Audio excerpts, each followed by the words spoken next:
In the year 1985, a filmmaker by the name of John Matkowsky moved into an old wooden home in the Glassell Park neighborhood of Los Angeles. Little did he ever realize that not only was the home haunted, but that the spirit who inhabited it was able to talk to him through the use of pictures taken on a Polaroid camera. This is World's Creepiest Mysteries.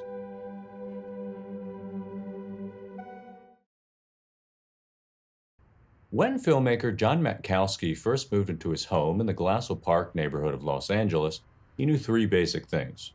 For one, the house was really old at the time and had been built in the 1920s. Two, the property sat on a hillside and the pathway upwards was a series of stone steps that were quite narrow and creepy at nighttime. And three, the house itself was largely made of wood and very cabin-like. Now, upon moving in 1985, John first started renting the property with a roommate, but shortly after getting settled in, the roommate began hearing loud noises late at night while they were trying to sleep, and some of these noises sounded like footsteps coming from the roof. Additionally, the roommate felt this constant sensation of being watched and just a very uncomfortable feeling of general unease. And so, over a period of time, he or she began to suspect that the place was haunted. And for long, the person left, and John found himself alone. And despite the fact that John sometimes heard weird sounds and had unusual experiences himself, sort of brushed all that aside and tried to forget about it, and he was successfully able to do so for a long time. Then in 1986, John was introduced through a mutual friend to another guy named John, who was also a filmmaker. And when John Matkowsky was introduced to John Huckert, the two of them got along pretty well and they had shared interests. And one night, while they were hanging out at Huckert's house, Huckert showed John Matkowsky one of his self-made films. But after watching the film, John apparently hated it and found it to be really bad. And by the way, from here on, just to make it simple, I'll refer to John Matkowsky as John and John Huckert as Huckert. So over the next few years, the pair remained friends, and in 1990, Huckert ended up going through an extremely difficult period financially, and he lost his apartment and was going to have to resort to sleeping in his car. But luckily, because of the friendship he had made with John, John just said like, "Hey man, I got a spare room, come live with me." And so Huckert accepted the offer, but upon first entering the house, he immediately felt what he could only describe as a heaviness. And he asked John, "Well, is this house haunted?" To which he replied, "No, but," and then he went on to explain that no, it's not haunted per se, but that multiple people have had weird experiences there. And they told Huckert all these strange stories about friends and relatives of his who heard walking on the ceiling and things like that. And for the most part, the things John told his new roommate seemed like they could all have rational explanations. So Huckert continued living in the house with this sneaking suspicion that there was something strange going on here. And pretty soon, the suspicion he had was confirmed through his own personal experiences. Throughout the next couple of years or so, Huckert kept seeing people he thought were real but weren't. And one of the most alarming examples of this was a woman who wore an old-looking dress. Apparently, sometimes he would be walking on the street near the house, and then when he looked up at the house, he would see her walking across the balcony. And according to what he says, the woman looked pretty much like a normal person, as real as you or me. But every time he saw her, the first question that came to mind for him was, well, why weren't the dogs barking? No, John owned dogs, so if there actually was a woman up there, why were they remaining silent and not reacting whatsoever? Sort of weird to him. But anyway, Huckert saw this lady several times, and on top of seeing her, sometimes he saw one, an old man standing near the couch from the corner of his eye, and two, a free-floating shadow that drifted across the room. And every now and again, he also felt a hand touch his shoulder, but when he would then turn around to look to see who was there, he wouldn't see anybody. But the most unsettling and frankly remarkable experience for him really came in 1992. So one day in 1992, when he was by himself at the home and John was out somewhere, he couldn't help but shake the feeling that he wasn't entirely alone. And then something happened while he was sitting on the couch that was really creepy. So while on the couch, he first got this strange tingling sensation, and then he looked up and saw the door to the bathroom begin to slowly creak open by itself. So as you can expect, Huckert found this to be very unsettling, and he actually started to get pretty scared and nervous. And so in response, he picked up a Polaroid camera he had gotten for Christmas from his father the year before, and he walked up to the bathroom door and tried taking a picture. Only problem was he was shaking so bad at that point, for being nervous, he was unable to actually get a picture of the bathroom door right away. In fact, he says the first picture he actually managed to take was of the top of the TV set, which was a bit further away. But eventually, Huckert took a couple deep breaths, and he was able to sort of calm himself down a bit. And then the second picture he took is what would later lead to a shocking revelation. And most people watching probably know the way a Polaroid camera works is that you take the picture and then you watch it develop in real time. And so after he took the second picture and watched it develop, he looked at it and saw what almost looked like a stereotypical image of a ghost, with, like the wide eyes and mouth and wispy white outline. And then Huckert started thinking to himself that maybe his father, who had gifted him the camera, had played some sort of prank on him. But then he took another picture, and in this second image, the wispy white outline was even closer to him than in the previous one. So now he's just totally freaking out and in a bit of denial for the next however many minutes until John gets home. And after John arrives back at the house, Huckert shows him the pictures he took, and John responds saying, "Wow, these are really cool. How did you do this?" And Huckert goes, "Well, I just took these pictures. I didn't do it. It just was." And naturally, John was still skeptical, so Huckert tells him, "Well, here's the camera. If you don't believe me, try it yourself." And then he walks towards the bathroom door and has John take a picture of him in the same area where he took the Polaroids earlier. And then after the image develops, the white wispy outline in that picture is even larger and stranger looking than in the previous images. And it could even be seen hovering over Huckert. So by then, both roommates are just astonished by this whole thing. And of course, that's when they ran out of film for the camera. But after about a couple weeks of just sitting on these strange pictures, they decided to go out and get some more film and begin taking more. And then a few months later, they finally invited a bunch of friends over to let them in on the secret. And once they told their friends about the Polaroids, naturally the group had loads of questions. And ultimately, the group asked them how they took the Polaroids and stuff. And remember, this was before like Photoshop and everything, so it wasn't as easy to modify pictures. But the two Johns basically tell their friends that they don't really know themselves how it's being done. They just take the Polaroids and the images develop like that. And so before long, one friend asks, "Is he here now?" Meaning the entity. And a different friend says, "Well, let's see." And the person picks up the camera and takes a shot. And it turns out that this shot would be the one to make this particular case one of the most unusual hauntings ever. Now, as the Polaroid is developing, the entire group of Johns and friends are waiting in anticipation to see what's captured on the film. And while it's developing, they slowly begin to see that, unlike prior pictures, the wispy white outline is now spelling out a word. And that word is yes, which appeared to be a response to the one friend asking, "Is he here now?" So this is one of the craziest things any of them have ever seen at this point. And one of the friends then asks another question. This time the question is, "Well, what's your name?" And then they take another picture with the camera, and on the image that develops, the name Wright is spelled out.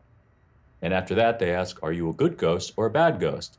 And the response they get on the next Polaroid is "friend," which I imagine was a bit reassuring for everyone, but the whole thing was still very creepy. And for about a week after this, both Johns were in a bit of a daze, just trying to understand how the heck this was even possible. Over the next several months, they ended up communicating with the Polaroid ghost a lot more, and they also continued to experience a lot of paranormal activity, and John Matkowsky finally accepted that his home was haunted. But still, many questions remained at this point, like who was this Wright individual and what was the history of the house? So upon doing more research and digging through the local archives at City Hall, the Johns discovered that there was in fact a person named Wright who had a connection to the property back in the 1800s. Apparently, this Wright character owned the entire mountain area the house was built on, but there was no other information available beyond that. So, in early 1993, the Johns figured out about a TV show airing on Fox titled Sightings, which was about creepy and paranormal subject matter. And soon they contacted the producers about their story, and the show ended up doing an entire segment on it. Hope was that the TV show could help provide them with some clarity as to what was going on here. And when the show's crew came, they brought with them 4 separate Polaroid cameras and a factory sealed box of Polaroid camera film, which was checked, rechecked, and carefully logged. Additionally, they made sure they had 2 people watching the film at all times. That way, no funny business could take place. According to the showrunners, they really tried to be very methodical and diligent about the entire process. Well, at first, they had a bunch of witnesses take pictures, and they asked the following series of questions and got the following unusual answers. The first question they got a response to was, "Are most spirits good spirits or bad spirits?" And the answer they got was, "There are numerous remedial lemures." And they looked up the definition of lemures, and it turned out to be a term in Roman mythology that meant the night-walking spirits of the dead. And then another question they asked was, "Right, will you be with them for a long time?" And the response they got was, "All this is over now," in Latin. And finally, yet another question they asked was, "What do you think of this in comparison to when you were alive? What do you think of modern technology?" To which they got the answer ad literam, meaning to the letter or exactly. And as for what that reply meant in that context, your guess is as good as mine. Regardless, at that point, you now had multiple groups of people using multiple separate cameras who had each taken strange pictures with words on them. By the way, I know I'm only showing a bit from the show, and what I am showing is quite edited, but that's just because I want to be careful about copyright. But soon I'm going to show you a fully continuous, unedited video taken by Huckert and Matkowsky themselves that largely demonstrates the entire process. But anyway, later on in the episode, the show actually brought on a photography expert who both watched the pictures being taken and developed and then evaluated them afterwards. The man's name was Edson Williams, and he worked for the Brooks Institute, which is a school that specializes in photography and filmmaking. And after evaluating the images in his lab, he concluded that while the effect could be duplicated in principle, the only way to do so would have taken over an hour and couldn't really be done in real time. Here's a direct quote regarding his exact method, and you can pause here if you'd like to read it.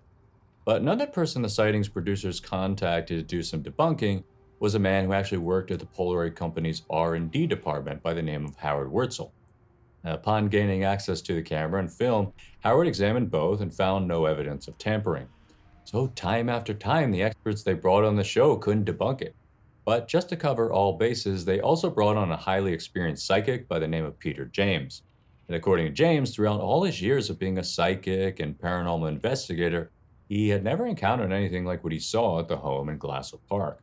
And upon entering the house, James identified one of the bedrooms as a hotspot of activity, and he claimed he was receiving several names, including Amelia, Gilbert, and Robert. And these names turned out to be the same as 3 former owners of the house. James also specifically claimed that 2 spirits were present in the home. He said one was an ancient indigenous spirit, and the other was the spirit of someone who was murdered and could be buried underneath the home. And then, sure enough, after testing this theory by digging a few holes on the property, the Johns found a bunch of Native American pottery shards. And the conclusion that they came to from that was that maybe the house had been built on an old ritual site.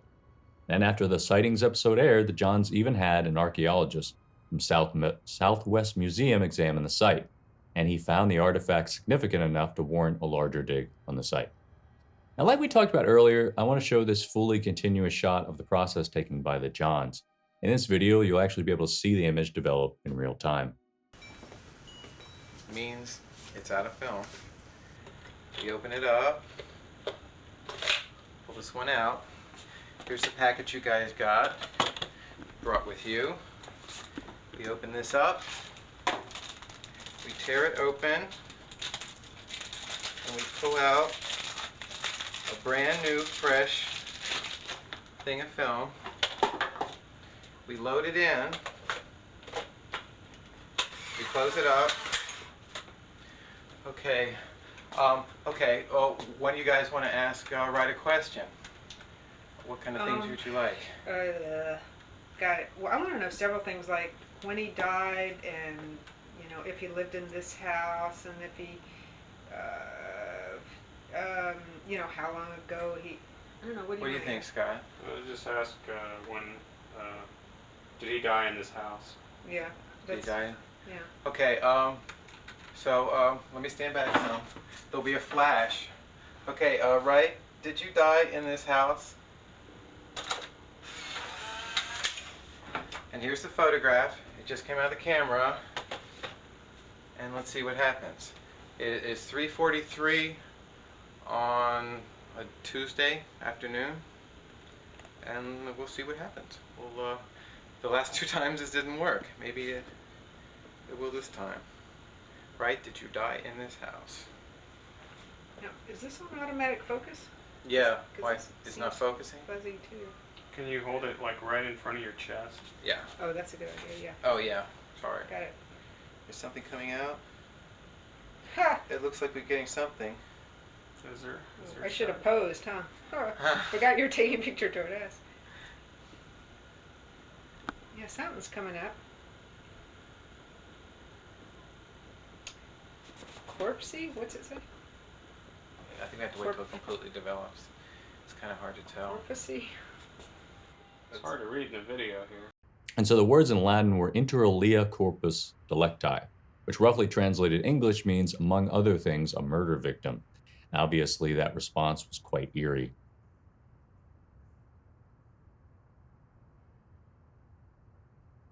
Now, following the airing of the Sightings episode, there was a new wave of interest in the case, and the Johns became good friends with the psychic Peter James, and they even invited him back in multiple times, and throughout their discussions, they came to the conclusion that their home was like a grand central terminal for spirits.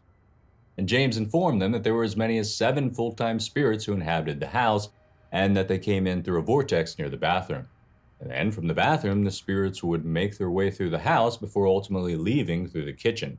So overall, pretty interesting stuff. And over the next several years, a few other TV shows did episodes on the Polaroid house. And each time, the people involved achieved similar results and failed to fully debunk the case. Then, fast forward to 2014 when ABC7 did a segment. I want to talk about this one because a few interesting things happened. So for the segment, the Johns allowed a group of people to visit their house and take Polaroids of their own with their own cameras. And some people got stuff, others didn't. One lady who took a couple images got some very interesting ones. And her question was something to the extent of, is somebody buried underneath this house? And as you can see here, one picture had the word dig, while the other was here. So, dig here. And as we mentioned earlier, there was some suspicion that, well, maybe somebody was murdered, and the remains were still underneath the house. But the part of the ABC segment that was perhaps the creepiest was something that Johns never caught on camera before that day, a shadow figure.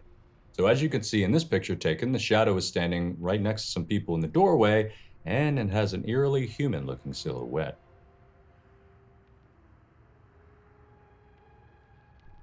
Now obviously in the aftermath of being on TV several times and publicizing their case, John Matkowsky and John Huckert have had to fight back against a lot of skepticism, and plenty of people have suggested that they're involved in an elaborate hoax. Meanwhile, they've of course denied these allegations, but they're worth discussing. One allegation is that they inserted pre-written text inside a Polaroid pack. Now, in the show Fact or Faked, a magician by the name of Michael Weber showed that while this was possible, it would have taken an hour and would have been pretty hard to do on the fly. That also doesn't explain how the Sightings people and other visitors to the home could have gotten pictures of their own with words on them. Another claim is that Matkowsky and Huckert used some type of thermal fog to produce the ghostly images. Problem with that idea is that you would see the fog present in the home and it wouldn't magically create writing. And lastly, yet another claim, one that's pretty wild, is that they had a person in the basement who, when people asked a question to the air, the person would type the response in a computer and then have the response projected out through lasers in the house that would in turn write on the photograph instantly. But that idea is just a bit silly on its face. So those are some of the main skeptical arguments, but whatever the truth is, the key fact remains that years before the advent of Photoshop or digital imaging or anything, the Johns developed thousands of pictures with messages on them in real time. And they've allowed experts in, they've allowed random visitors in, like in 2012 when they did a tour of their house, allowing people to come in and just take pictures of their own. And they've had people analyze their voice patterns to see if they were lying. I mean, overall, it just seems like they've been quite open about all this. And even if they were to have orchestrated a hoax, it would have taken hundreds of other people all collaborating together. And while possible, that would have been extremely difficult. So on the other hand, if we are to believe that they're telling the truth, then this is an astonishing haunting case. And one interesting thing that they noted was that if they asked the ghostwriters silly questions or questions that were meant to benefit them in some way, they never got responses. Like on a few occasions, they asked about lottery numbers and things like that, but nothing showed up. It's now been several decades since this case first gained national attention. So you're probably wondering what John Matkowsky and John Huckert and even Wright are up to today. Well, they still live in the same house and they're still writers and they still do some TV here and there, both on their own personal case and for stuff they've created. And the most recent major TV show to do an episode was in 2021 when the Netflix show Surviving Death did an episode. It's a good episode and mostly goes over all the stuff we've already talked about. But it does talk about the 2007 DRKRM exhibit known as Seeing Things Ghost Polaroids, which was an exhibit shown at John Matkowsky's DRKRM gallery that he opened in 2006 and now both owns and operates. And the exhibit was by all appearances quite successful. But on top of this, both John Huckert and John Matkowsky have gone on to have very successful careers in Hollywood and entertainment more broadly, both as collaborators on several projects and individually. I mean, if you just take a look at their IMDb's, they're filled with a quite respectable amount of writing, directing, and producing credits, and both Johns are still working to this day, and they've learned a lot from their experiences interacting with the ghostwriter.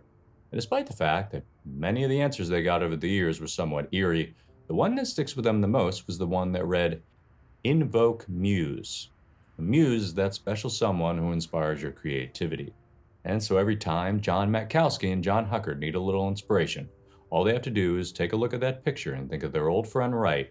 Before long, the ideas get flowing again.